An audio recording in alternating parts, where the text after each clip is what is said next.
Apa persoalan fundamental? Saya ulangi lagi, bahwa persoalan fundamental kita hari ini adalah bahwa rezim ini adalah rezim yang telah tercengkram, terhegemoni, terdeterminasi, bahkan menjadi bahagian daripada oligarki itu sendiri. Gibran sekarang sebagai wali kota Solo, kemudian Bobi sebagai wali kota Medan, itu dalam rangka juga membangun dinasti politik. Nah, makanya isu yang kita angkat adalah hancurkan dinasti politik.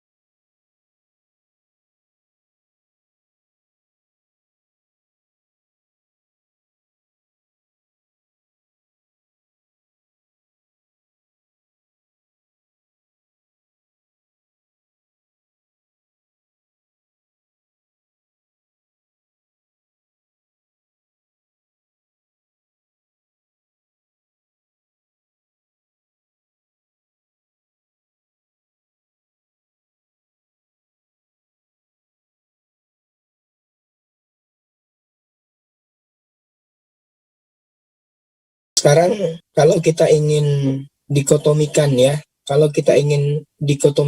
kaitannya tentang bagaimana penilaian atau respons dari masyarakat terkait kepemimpinan atau kinerja dari Joko Widodo. Maka secara garis besarnya atau secara umum, secara general, kita bagi menjadi dua. Ada yang pro dengan Jokowi dan ada yang kontra dengan Jokowi. Nah, yang pro itu juga tentu ada yang karena memang bersimpatik sama sosok Jokowi yang kelihatan sederhana, low profile, dan seterusnya lah itu. Tapi ada juga yang memang melihatnya atau menilainya secara objektif. Kemudian kelompok yang kontra juga saya kira ketika diperhadapkan dengan narasi revolusi sebagai satu narasi besar dalam rangka perubahan bangsa ini ke arah yang lebih baik, saya kira kelompok yang kontra Jokowi juga tidak serta-merta semuanya untuk saat ini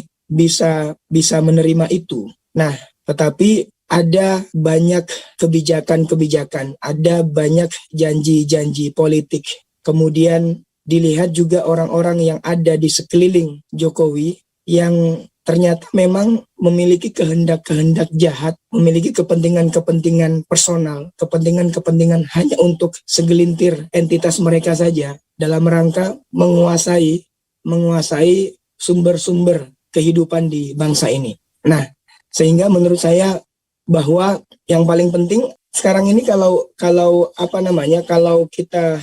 kita melihat bahwa apa yang membuat gerakan besar ini lahir begitu. Jadi saya menilai arus besar gerakan ini muncul terutama di tanggal 11 April 2022 ini. Itu yang pertama karena adanya kelangkaan dan tingginya harga minyak goreng. Kemudian yang kedua, kenaikan harga BBM. Kemudian yang berikutnya adalah yang terkesan quote and quote lebih politis, itu adalah soal wacana atau isu yang dihembuskan oleh istana tentang penundaan atau perpanjangan masa jabatan presiden yang kemudian dibaca ini menjadi bahagian daripada kepentingan untuk memuluskan perpindahan ibu kota Nusantara.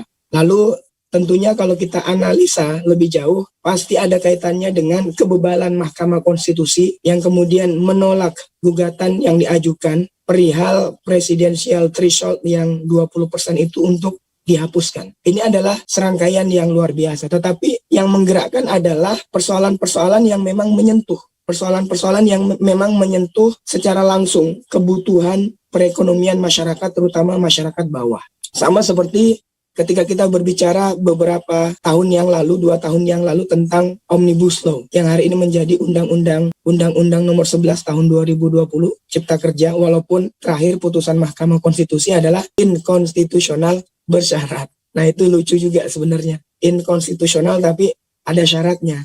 Ini sesuatu yang luar biasa, sesuatu yang luar biasa mengherankan dan lucu di benak kita semuanya. Mestinya kan kalau produk hukum itu sudah tidak berkesesuaian dengan konstitusi, dengan undang-undang dasar, ngapain harus diberikan dispensasi? Kan itu ibaratnya bersyarat itu kan dispensasi. Nah, ini sesuatu yang luar biasa lucu di negara ini. Omnibus Law kenapa memunculkan gerakan yang luar biasa besar? Itu karena memang menyentuh kepentingan, berkaitan dengan kepentingan buruh, berkaitan dengan kepentingan petani dan sektor-sektor yang lainnya. Makanya betapa banyak orang yang merespon itu. Sama ketika kita berbicara tentang gerakan yang luar biasa besar di 2019 ketika menolak rancangan undang-undang KPK yang walaupun juga pada akhirnya tetap disahkan. Kenapa?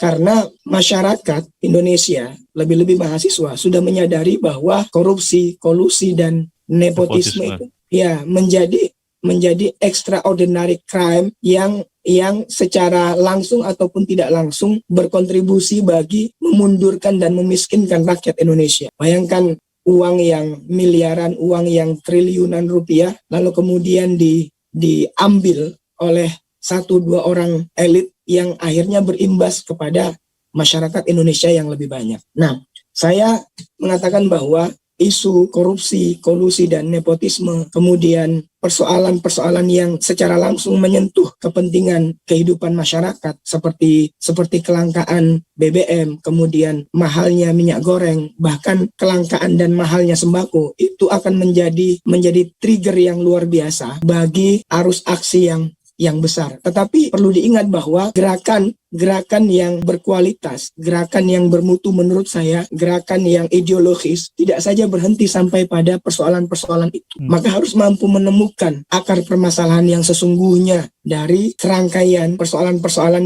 yang hari ini disuarakan oleh teman-teman mahasiswa, oleh entitas masyarakat kritis di berbagai wilayah di Indonesia. Apa persoalan fundamental? Saya ulangi lagi, bahwa persoalan fundamental kita hari ini adalah bahwa rezim ini adalah rezim yang telah tercengkram, terhegemoni, terdeterminasi, bahkan menjadi bahagian daripada oligarki itu sendiri. Ini secara terang-terangan. Kemudian yang kedua, dinasti politik. Kalau narasi tentang dinasti politik, saya kira juga sudah cukup familiar, terutama di kalangan mahasiswa. Karena di momentum-momentum pemilu, khususnya yang ada di daerah, kita masih melihat betapa banyak elit yang kemudian mencoba membangun dinasti politiknya di daerah.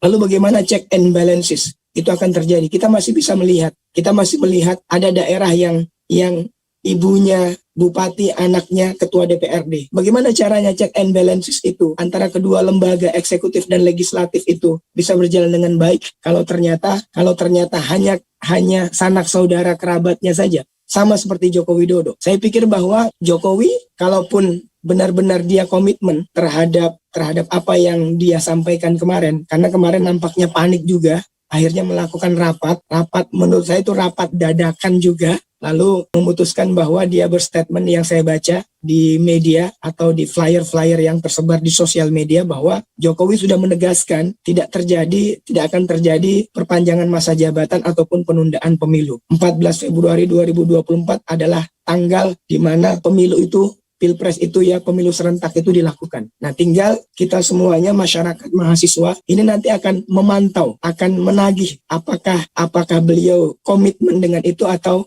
tidak. Jadi itu sehingga ini yang perlu kita yang perlu kita kawal. Tetapi perlu diingat bahwa Jokowi bagi saya Jokowi adalah pekerja partai kan, petugas partai. Yang berkuasa di PDI Perjuangan menurut saya bukan Jokowi. Dan dalam bacaan kami untuk kontestasi 2024, saya kira pasti kemungkinan besar Bu Megawati sebagai ketua partai politik, sebagai ketua umum PDI Perjuangan, sangat kecil kemungkinannya akan memberikan atau mencalonkan presiden bagi orang lain selain daripada anaknya sendiri yang hari ini sebagai ketua DPR RI, yaitu Puan Maharani. Nah, sehingga menurut saya bahwa lahirnya Gibran sekarang sebagai wali kota Solo, kemudian Bobi sebagai wali kota Medan, itu dalam rangka juga membangun dinasti politik. Nah, makanya isu yang kita angkat adalah hancurkan dinasti politik. Kemudian, karena kalau nggak begitu nanti setelah Presiden Jokowi nggak jadi apa-apa, karena nggak punya partai politik, karena dia hanya petugas partai hari ini. Dibesarkan, kemudian dicalonkan, dipilih oleh partai politik yang dibesarkan oleh orang lain. Nah, kemudian korupsi, kolusi, dan nepotisme. Bang Ubed sayangnya beliau belum hadir di sini. Kita masih ingat beberapa bulan yang lalu kan sangat santer di media bagaimana Kang Ubed sebagai salah satu aktivis 98 yang masih punya integritas dan masih bisa kita andalkan hari ini. Beliau melaporkan dugaan sangkut paut korupsi yang menyeret dua anak Jokowi, yaitu Gibran dan Kaisang. Tapi sampai sekarang kita tidak melihat geliat yang dilakukan oleh Komisi Pemberantasan Korupsi untuk bagaimana menindaklanjuti laporan yang diajukan oleh Kang Ubed dan tim lawyernya pada waktu itu terkait kasus dugaan korupsi yang menyeret anak Jokowi. Nah, di sini kita bisa membaca bahwa KPK semakin lemah. KPK semakin tidak bisa diandalkan sebagai lembaga independen, sebagai salah satu produk reformasi, layaknya juga sama seperti Mahkamah Konstitusi yang sudah terkooptasi dengan kepentingan kekuasaan. Nah, di balik kekuasaan itu apa? Ada kepentingan bisnis, ada kepentingan mengakumulasi kapital yang dilakukan oleh kelompok-kelompok oligarki. Nah, sehingga pada akhirnya kita harus berbicara tentang sistem di negara kita. Negara kita ini kan sangat kapitalistik. Negara kita ini sangat neoliberal. Olehnya itu diskursus tentang neoliberalisme, diskursus tentang kapitalisme itu sudah sering dilakukan oleh mahasiswa. Saya mengajak pada momentum yang baik ini, mari kita sampai kepada satu narasi besar yang perlu kita sampaikan, yang perlu kita perjuangkan, bahwa sistem kapitalis itu sudah benar-benar terbukti tidak mampu mengantarkan rakyat Indonesia pada kesejahteraannya. Konstitusi saja bisa dilanggar. Kemudian filosofi Grundslag yaitu Pancasila bisa juga hanya dijadikan sebagai slogan. Saya Pancasila, saya NKRI, saya Indonesia. Seolah-olah kita ini yang tidak menyebut Pancasila, seolah-olah kita ini yang tidak menyebut NKRI, seolah-olah kita ini yang tidak menyebut Indonesia, dianggap sebagai orang-orang radikal dalam tanda kutip yang ingin menghancurkan negara, padahal tidak, kan gitu. Nah, jadi itulah pengkhianatan yang dilakukan. Nah, sehingga menurut saya bahwa betul tadi saya sepakat dengan Bung Rizky, ya sudah saatnya aspirasi kita lebih kepada perjuangan-perjuangan ideologis. Apa perjuangan ideologis? Ya tentu kalau saya narasi yang kita bangun bahwa demokrasi ini harus diselamatkan.